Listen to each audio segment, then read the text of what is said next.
On the shoulders we rise, not creating an alternate dimension or a utopia where we can only experience that here and there's a exclusion of the majority that can't, but how can we take our resources and honor these resources? I am here joined with Denver and Jera here at Envision Festival, and we are coming to you literally live from the jungles of Costa Rica, which is pretty special, if you ask me. This is my first podcast that I'm doing here in the middle of the jungle at a festival.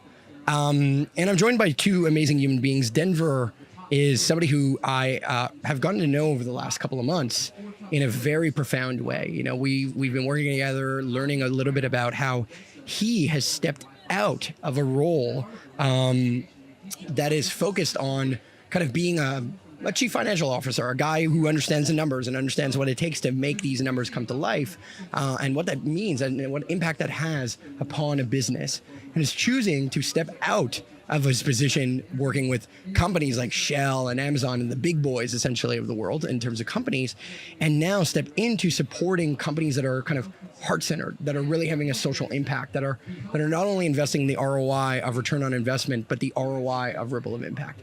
So I find that incredibly inspiring. And I know that Jera also wanted to be a part of this conversation because I think she does too, right?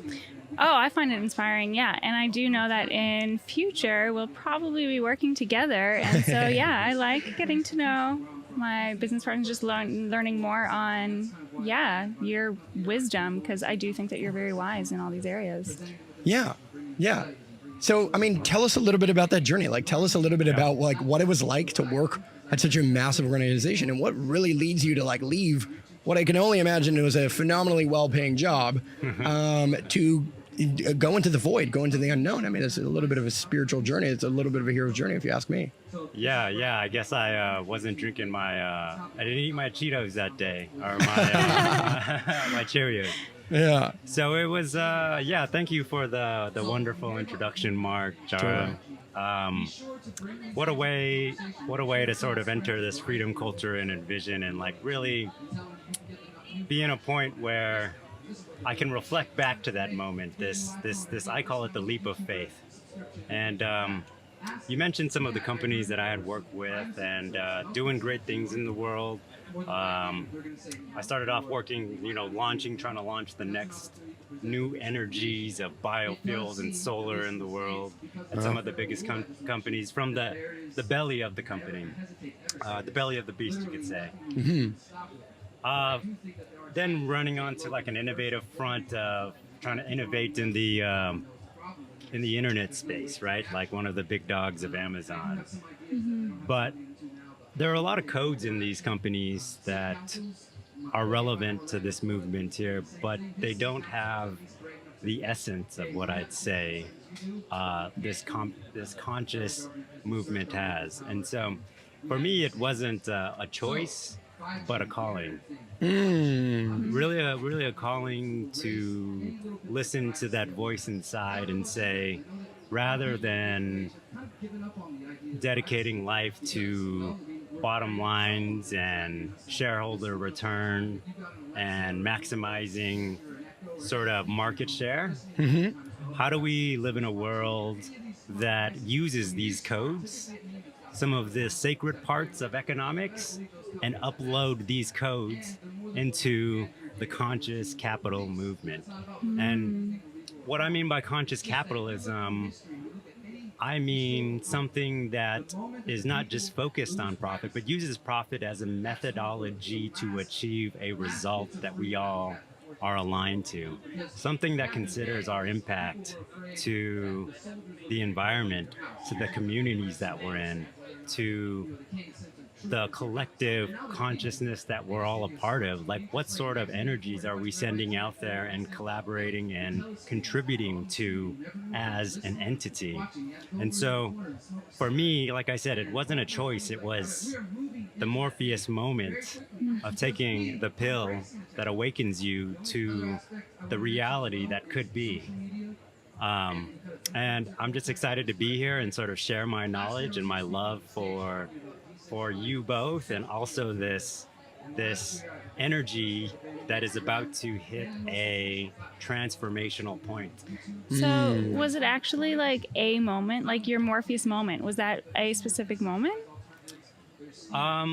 There was a specific moment, like when water boils, there's a change, right? There's a substance change from liquid to gas, and there was that moment, and that was that moment where, I received my last paycheck and just quit and walked out. Like I had become this C-suite chasing corporate finance ladder climbing guy to a moment where I wasn't, and I was gas.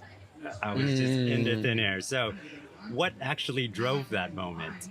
So the moment was profound and the moment was unique, but the energy that was going into that change was long coming, and it was just the calling and intuition. And I believe it was spirit. I believe it was the divine that was guiding me to my full alignment and my highest purpose, and showing up in a way where I could contribute to the highest purpose of a cause that is a full expression of a natural unfolding.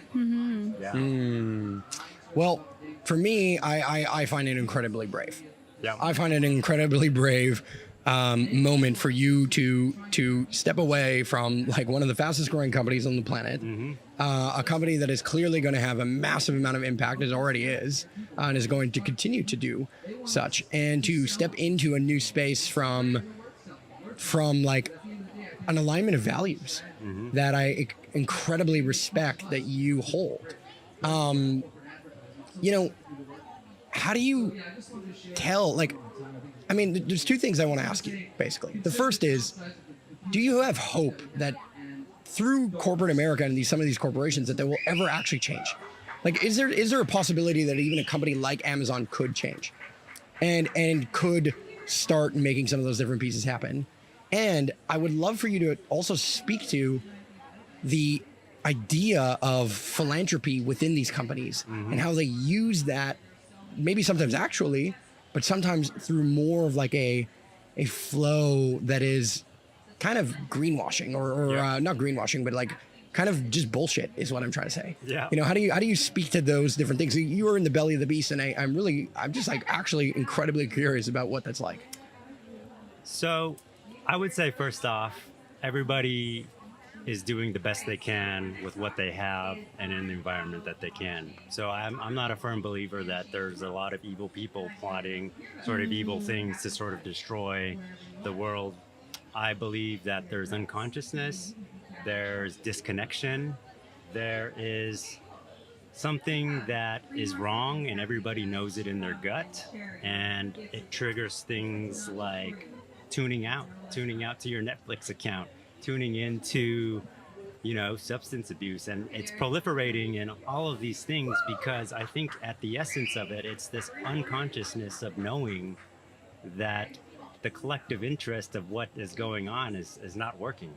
And so I think there's elements of it. There's flashes of it actually happening in companies like Amazon and Shell that I've worked with, but I think there's still a little bit of I would say distortion, not a clear sort of clarity of actually what the direction is. And I'll give you an example. So I worked in Shell's biofuels business, and we were trying to use alternative fuels to create fuels that were actually fungible to gasoline and diesel. So how do you take agricultural waste, things that weren't actually used for agriculture, and convert that into something like gasoline? And Shell was putting a lot of resources behind it, and some of the best scientists I've ever met, Nobel-winning type of scientists that were dedicating their heart and souls to create this energy. They put over $1 billion in research and investment in this, and I think they had the intent to develop something that actually worked. The issue and the unconsciousness that happens, whether it was spoken or it was actually happening, was that by creating a business like this, it would disrupt the entire system. So there were antibodies, either conscious or unconscious, that just wouldn't allow this thing to sort of hit.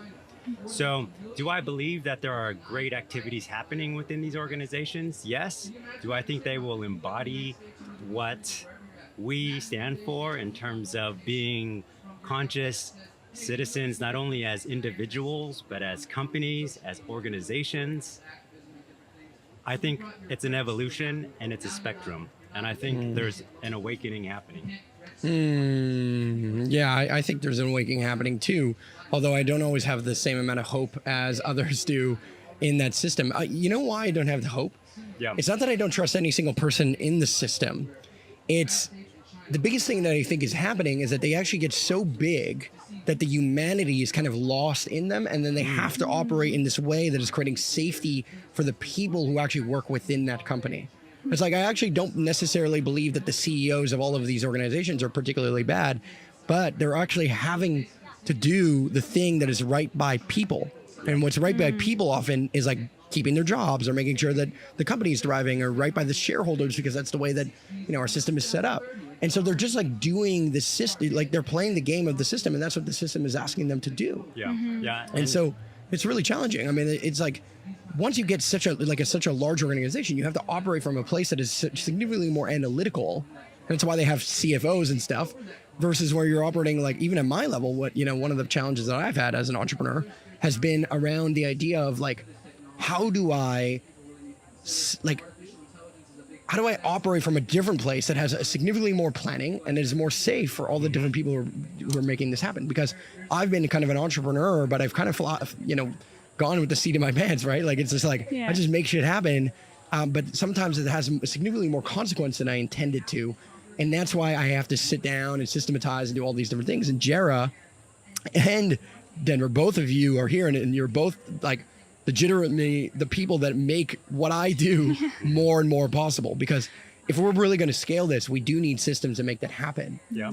And I wonder, Jera, like from your perspective, are we removing the, like, by building systems, we are helping people, but maybe at a massive scale that removes elements of the humanity of the company. How do you feel about that? Because you've worked for large banks and, you know, large organization, airlines and different things. I mean, you've brought in systems. You've done it from the perspective of being a very good, like, human to human person, but that doesn't necessarily interface out to the, you know, the clientele or to the world all the time. I don't know if I agree with that last sentence. Sure. Because I do think that there are ways, KLM, for example. I worked with them for a number of years in their customer service department, and they have one of the top online customer service departments. So they win prizes for their Facebook and Instagram and WhatsApp communication with people, because that's how people are communicating now. And so they found a way within that huge structure to be like, okay, how are people connecting now? What do they need? And to try, and they prize themselves on answering within an hour that you post something on Facebook or Twitter, you'll get a response from a KLM employee. And that is their passions. Like, okay, we're going to make sure that we connect with you and listen to what you say. And if they're joking around, they encourage their employees to joke around with the people, and there are limits, of course, but but they do encourage that. So I do think you can keep the human part in it. I think it is difficult within a corporation to not have, your employees have numbers, because how else are you going to keep track of all of them? And so they do sort of become a number, and with the structure, and it's hard to put it in place. And yeah, it's difficult, but it is about the culture that you create within your company. Yeah. And if you set that foundation and create that culture from the beginning, then even with the systems that make everybody's life easier, so we don't have to work, 50 hours a week, we can work 30 hours a week and achieve the exact same thing. As long as you have that culture in there from the beginning, and you build on that and you play with that, and like no job is lesser than another, right? Without our video editors, I can't do what I'm going to do. Totally. Without me trying to organize stuff, you can't do what you want to do. Without me organizing stuff, Denver can't do what he needs to do for the academy. So then everything's important. Yeah. And if that's instilled from the very beginning and the humanity level is kept, I think even with process, it's just making your life easier. Totally. Instead of Yeah. taking out the human part. And I'd love to add to that human Go. part. I'd love Yeah, to add to please. that human part. Yeah. Because I think scale isn't the issue, Mark, with losing that human element. And I do believe there is a human element that's lost in large corporations. Mm-hmm. I think really at the root of the issue of this is that people start trying to maximize their story and their interests, and they forget the interests of things that really matter. So in interests of maximizing profit, they forget about the communities that they're in. In the interests of getting that raise or that promotion, they forget about the land that they're on. Yeah. In the interests of maximizing shareholder return, they forget about the love and the human connection that Yeah. is essential. And so I think we intuitively know this and we try to do this, but I think it starts at the level of connecting with humans, connecting with our planet, our environment. I mean, us here at Envision, just being in this space, like being symbiotic with the land, like taking what is coming from this community, but also giving back in return. So how do you leave this world in a better place than when you entered it? And that forgetfulness in the human nature of corporations is what's wrong. And I think that forgetfulness can change. It's an evolution of thought. So it's taking these codes, Mark and Jara, these things that are actually working, because Amazon 20 years ago wasn't around, and they have created the online retail place where we all expect our packages to come within 2 days, right? Yeah. So these are good things. Like supply chain has become so much more efficient. But imagine if Totally. we use supply chain efficiencies that actually considered the entire CO2 that was emitted. Yeah. And do we have a return on that? How are we? So what you're saying is that these capturing companies also create innovation that inherently supports the solutions as well. Yeah. Right? Like now, like 2-day shipping could be used to now ship, supplies much quicker than it used to be to a disaster zone or something that gets hit by like a hurricane all of a sudden, Yeah. or a tornado comes down, and all of a sudden we can mobilize a ton of resource to an area very quickly. So there's so many different versions in reality where we can see these things as the bad guys, or we can recognize them maybe sometimes as the good guys. I mean, I don't, not to say that Amazon or any one company is a good or bad guy. I don't know how I feel about some of these different organizations, and I don't know what that looks like. But I want to point out something that Jared said, which is around the idea of the culture. Right. And we're here at the Freedom Culture Camp at Envision. Superhero Academy is something that we are all working on as an online school and the different pieces there. And Superhero Academy and Freedom Culture and all the things that I'm involved in, I'm very focused on two elements: the narrative. What is the narrative that we were putting forward, and what does that look like, and how are we actually empowering people with that narrative and having them understand what we're doing and the ethos and the love that we have within it, which because it's really real within us and it's really important. But two is the culture that we embody, that not only within the community that we're creating, but within the tribe that we have. Right? I feel very much connected to both of you in terms of a culture piece more than anything else. And I feel like that's incredibly important for us to maintain culture, for us to build culture around that. Now, how do we do that is like something that I have I'm like at my edge now of what I'm able to create culturally Yeah. in terms of a fit. And I see the work that I'm doing with you, Denver, and I see the work that I'm doing with you, Jara, as creating more and more safety within that culture, more and more structure within that culture that makes it less of a culture of like fluidity and more of a culture of like a steady drumbeat.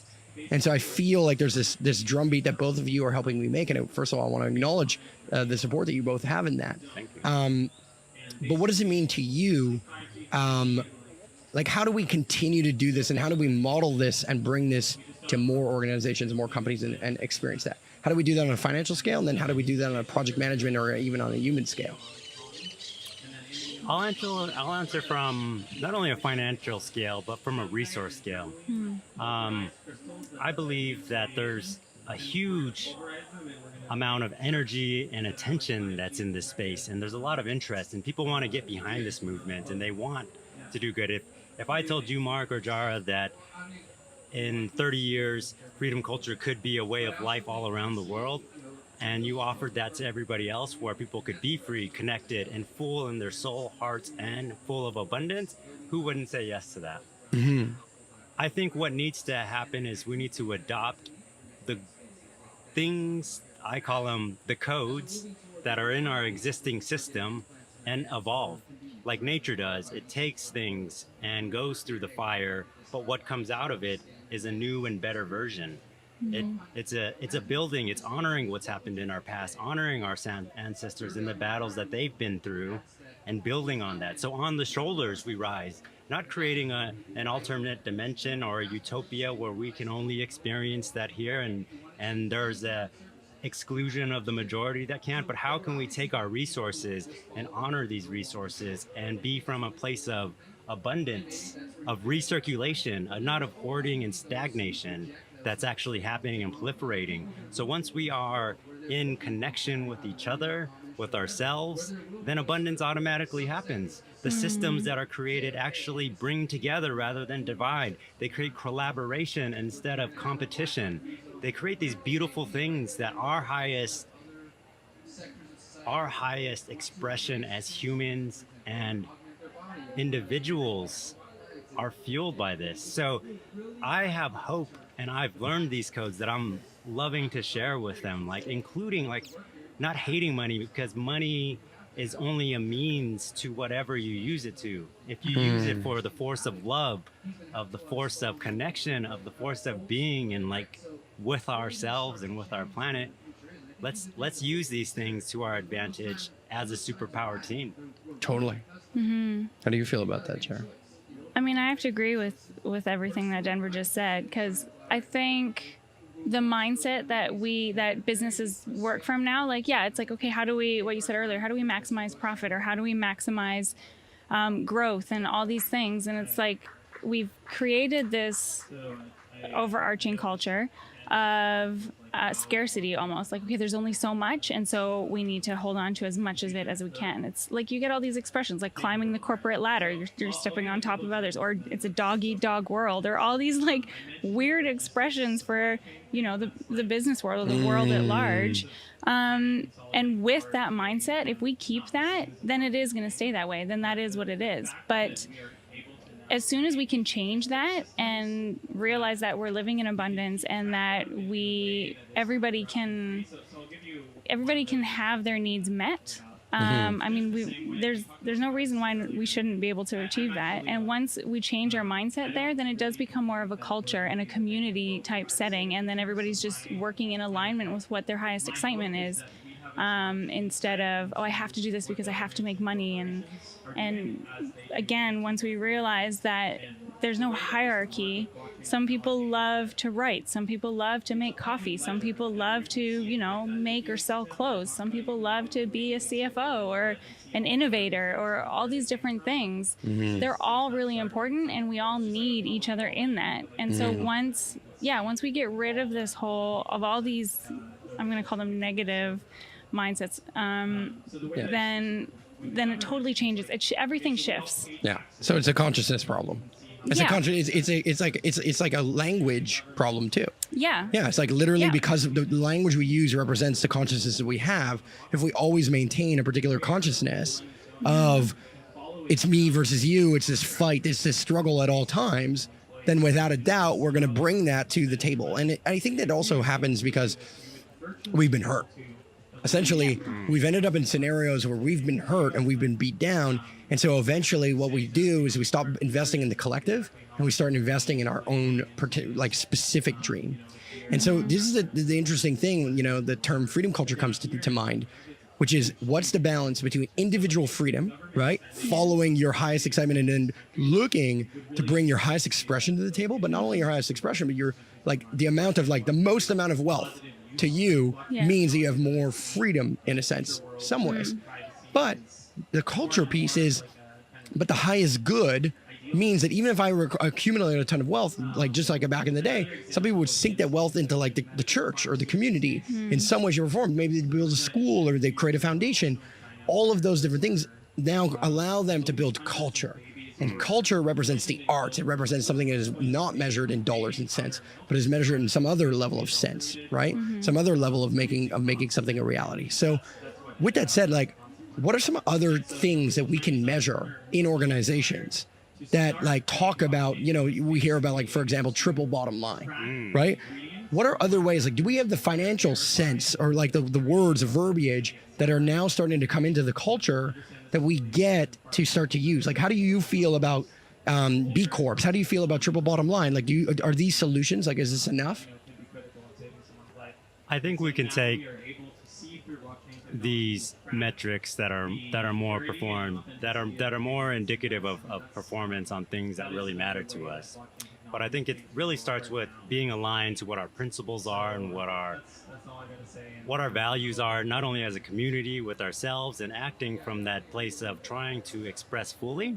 Then you can use these things like triple bottom line, because they're coming from a place of the heart and the soul rather than the head and the ego.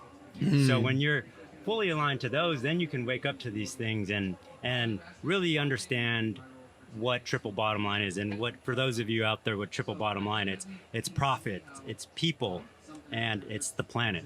So how do you affect those three things, and keeping those things in mind, not as a means to the end, but actually the end?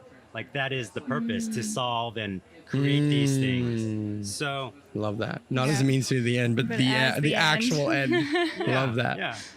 So it's such a wonderful thing to, one, be in community with you guys that have this shared vision, and these tools of understanding where we are, of understanding our vision together, but actually creating a tactical plan so we can efficiently use our resources like money and time. These things are respectful for the planet because they are not wasteful. Like wasting things and being very ignorant to our connection to the other parts of our silos. But us being in community and in union allows us to be more efficient. We use these things sacredly and have high reverence for them because they are a thing of unfolding of this intellect, this higher intellect that's organizing us. There's something that's here. There's a magic that's here within us, and I believe that's expressing. Beautiful. That is beautiful. Well, with that said, I want to let you get back to the festival, let you get back to hanging out with your wife and some of our friends here at this festival, standing in front of the stage and the different things. Thank you so much for taking the time, not only here today, but actually the time to support people like Jara and I and the mission that we've been stewarding at Superhero Academy for a little bit, but also to join it, to participate in it, to recognize the genius and the models and the different things that, because you truly make my life possible through the work that you do. So I really, really, really, really, really appreciate the energy you bring forward, the boldness that you choose to operate from in terms of what you're stepping into. And I know that I will be co-creating with you in the future. So I'm super excited about that. Yep, Thanks. thank you. And I just want to say, when you speak about it, it almost sounds like you're going to go into a freestyle about like the words you choose, and it just kind of flows. And I love it. Even your words are in alignment. Yeah, you've grown a lot in that front. We're in flow. We're in flow. Beautiful. Well, I will see you later, Envision. All right.